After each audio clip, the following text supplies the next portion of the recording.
Jean-Luc Mélenchon peut-il décrocher sa place au second tour de l'élection présidentielle française? Un sondage Toluna Harris Interactive place le leader LFI en position de se qualifier. L'Union européenne approuve un nouveau financement de 6,1 milliards d'euros à Kiev pour renforcer sa défense aérienne, une aide qui survient le jour où l'Ukraine célèbre le 35e anniversaire de son indépendance. Jean-Luc Mélenchon peut-il décrocher sa place au second tour? À 8 mois de l'élection présidentielle française, un nouveau sondage Toluna Harris Interactive place le leader de gauche de la France insoumise en position de se qualifier dans 3 des 5 scénarios testés. Jean-Luc Mélenchon est crédité de 16 à 17% des intentions de vote contre 12 dans la précédente mesure de l'Institut en avril, une progression suffisamment nette pour lui permettre de rattraper Édouard Philippe, l'ancien Premier ministre et candidat du parti de droite Horizon, longtemps considéré comme principal prétendant à la 2e place derrière Marine Le Pen, la candidate d'extrême droite du Rassemblement national. La percée de Jean-Luc Mélenchon intervient au moment même où Raphaël Glucksmann a officiellement annoncé dimanche sa candidature à la présidence, se positionnant comme une alternative social-démocrate et pro-européenne à LFI. Cette dynamique se heurte toutefois à un obstacle majeur dans la course à l'Élysée. Dans l'hypothèse d'un face-à-face avec Marine Le Pen, le sondage la donne largement gagnante avec près de 68% des voix contre 32 pour le leader d'LFI. Marine Le Pen devance également tous les autres candidats testés, bien que son avance soit nettement plus faible face à Édouard Philippe.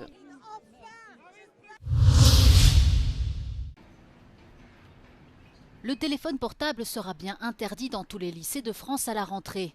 La porte-parole du gouvernement Maud Bréjon a confirmé ce lundi la décision du président Emmanuel Macron de promulguer la loi qui contient cette mesure. L'interdiction, par exemple, des portables dans les lycées a été validée par le Conseil constitutionnel. Et donc, le président de la République a pris la décision de promulguer la loi censurée sans les articles censurés, cela va de soi, pour appliquer avec un cadre juridique stabilisé les outils qui ont d'ores et déjà été validés. Dit autrement, l'interdiction des portables dans les lycées pourra être effective dès la rentrée avec un cadre juridique stable, consolidé et législatif.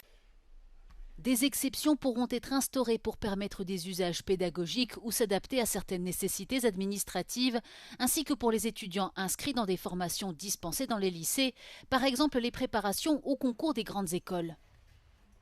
Cette mise en application va cependant se faire sans l'interdiction des réseaux sociaux aux moins de 15 ans, censurés par le Conseil constitutionnel plus tôt ce mois-ci.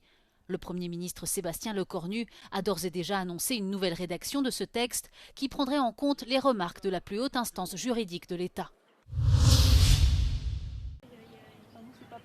En Nouvelle-Zélande, le Premier ministre Christopher Luxon veut interdire l'accès aux réseaux sociaux aux moins de 16 ans. Le projet de loi impliquerait une vérification de l'âge des utilisateurs sur les plateformes telles qu'Instagram ou TikTok.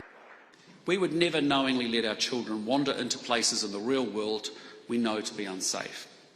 We put boundaries around cars, around alcohol, around gambling, because we know children aren't yet equipped for them. And yet online we've left them almost completely unprotected. En cas de non-respect de ces nouvelles règles, les plateformes pourraient se voir infliger une amende pouvant atteindre 10% de leur chiffre d'affaires mondial. This is a generational shift. We are the first generation of parents raising children in a fully digital world. There is no rule book for this. But we know enough to act. Le texte est pour l'heure loin d'être adopté. 2 des 3 partis de la coalition au pouvoir s'y opposent. Avec cette mesure, Christopher Luxon entend inscrire la Nouvelle-Zélande dans un mouvement déjà engagé par plusieurs pays pour restreindre l'accès des mineurs aux réseaux sociaux. L'Australie a été la première à mettre en œuvre une interdiction pour les moins de 16 ans, tandis que la France et le Royaume-Uni travaillent également à renforcer les restrictions. L'Union européenne a approuvé une nouvelle enveloppe budgétaire de 6,1 milliards d'euros destinée à l'Ukraine pour l'acquisition de matériel de défense dans le cadre du programme de près de 90 milliards d'euros mis en place plus tôt cette année. Cette aide intervient alors que l'Ukraine célèbre le 35e anniversaire de son indépendance, dans un contexte d'intensification des attaques russes sur les grandes villes du pays et de l'augmentation de victimes civiles en raison d'une pénurie accrue de systèmes de défense aérienne. Selon un communiqué de la Commission européenne, ce financement doit permettre à Kiev d'acquérir les équipements de défense nécessaires, mais aussi des missiles, des munitions et des radars provenant de fabricants européens. Plusieurs dirigeants européens étaient à Kiev pour assister aux célébrations et ont participé à une série de réunions dans le cadre de la coalition des volontaires visant à mobiliser un soutien aérien supplémentaire et des approvisionnements énergétiques pour l'Ukraine à l'approche de l'hiver. Ils ont également participé à la cérémonie de commémoration des soldats morts sur le front. Le président ukrainien Volodymyr Zelensky et sa femme Olena Zelenska ont déposé des gerbes de fleurs au pied du mur du souvenir, un mémorial dédié à tous les combattants morts depuis le 24 février 2022. Aucun représentant de l'administration Trump n'était présent aux célébrations.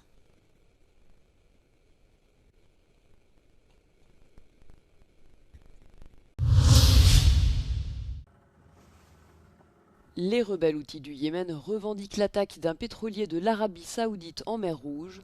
Selon l'agence britannique de sécurité maritime, le navire a été touché à plus d'une centaine de kilomètres au large de la ville saoudienne de Yanbu, un important terminal pétrolier du royaume. L'équipage, quant à lui, est sain et sauf.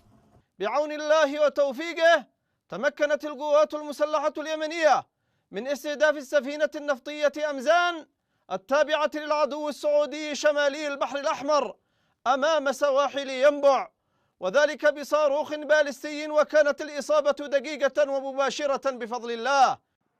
Ces dernières semaines, les rebelles houthis du Yémen, soutenus par l'Iran, ont multiplié les attaques contre des pétroliers de l'Arabie Saoudite. Le groupe a annoncé le mois dernier un blocus maritime visant les navires à destination des ports du royaume dans la mer Rouge, notamment ceux empruntant le détroit de Bab el-Mandeb.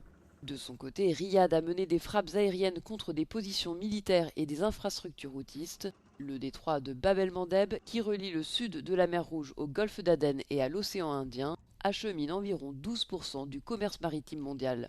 Riyad a annoncé le mois dernier la création d'une nouvelle coalition multinationale de défense maritime regroupant 14 pays afin de protéger la navigation en mer Rouge.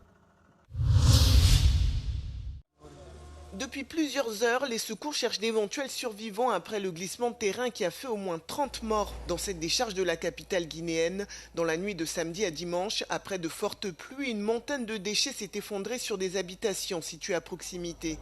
Première partie qui s'est écoulée, les gens ont essayé un peu de venir au secours. Est-ce qu'il n'y a pas de gens en bas? Est-ce qu'il n'y a pas de gens en bas?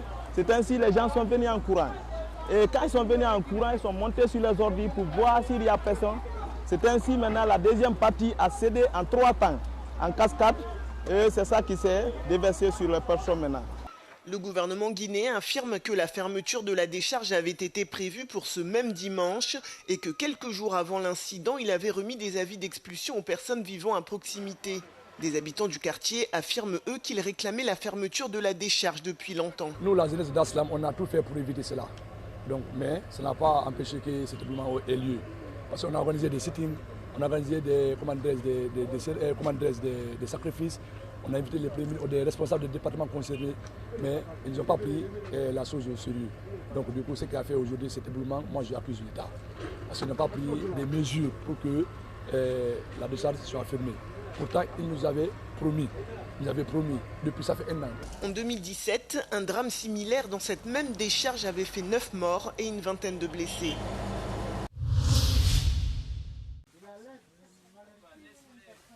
En République démocratique du Congo, la Croix-Rouge tire la sonnette d'alarme face à la multiplication des attaques contre les équipes mobilisées dans la lutte contre Ebola. 6 agents ont été blessés la semaine dernière. Dans un communiqué, l'organisation dénonce des violences inacceptables contre les bénévoles et le personnel humanitaire. Yesterday, one of our ambulance was attacked here. One of the ambulance of the response operation was attacked here, in Bunia. And we are really extremely, very regularly challenged by these situations, by these attacks on healthcare services. Depuis le début de l'épidémie d'Ebola, déclarée à la mi-mai, 12 bénévoles ont été blessés au cours de 11 attaques distinctes. Des ambulances ont également été endommagées et du matériel détruit. À l'origine d'une partie des tensions, les mesures sanitaires imposées pour éviter la propagation du virus lors des enterrements des victimes, qui restent contagieuses même après leur décès. Pour tenter de désamorcer la méfiance, des jeunes parcourent désormais l'est du pays à bord de caravanes pour sensibiliser la population au danger du virus et à la nécessité de laisser les équipes médicales intervenir. Sur terrain, lorsque les équipes de la riposte arrivent pour faire leur travail, il y a la jeunesse qui les attaque pour qu'ils ne puissent pas faire bien leur travail. Alors cette activité est organisée pour montrer à ces jeunes-là que la maladie existe réellement et nous devons tous unir nos efforts pour que cette maladie puisse être éradiquée. Selon l'OMS, en RDC, plus de 5300 cas d'Ebola ont été confirmés et plus de 2500 personnes sont mortes du virus en près de 3 mois.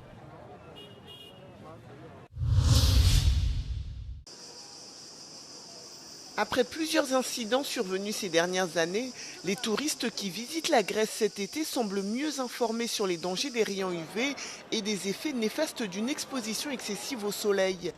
Dans le centre d'Athènes, de plus en plus de personnes profitent des sites touristiques tout en se protégeant avec des chapeaux, des lunettes de soleil et même dans certains cas des parapluies. I travel with hat and this umbrella also is UV protection. So it's all UV protection. La Grèce connaît souvent de fortes températures, mais les bénévoles de la Croix-Rouge confirment que les visiteurs sont mieux préparés. People tend to use more hats and other protective methods such as sunscreen and sunglasses compared to the past.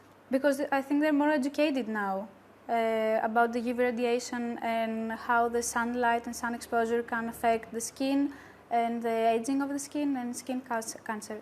L'été dernier a été le 3e plus chaud de l'histoire de la Grèce. Cela n'a pas dissuadé les touristes. Ils étaient 38 millions à visiter le pays, un record.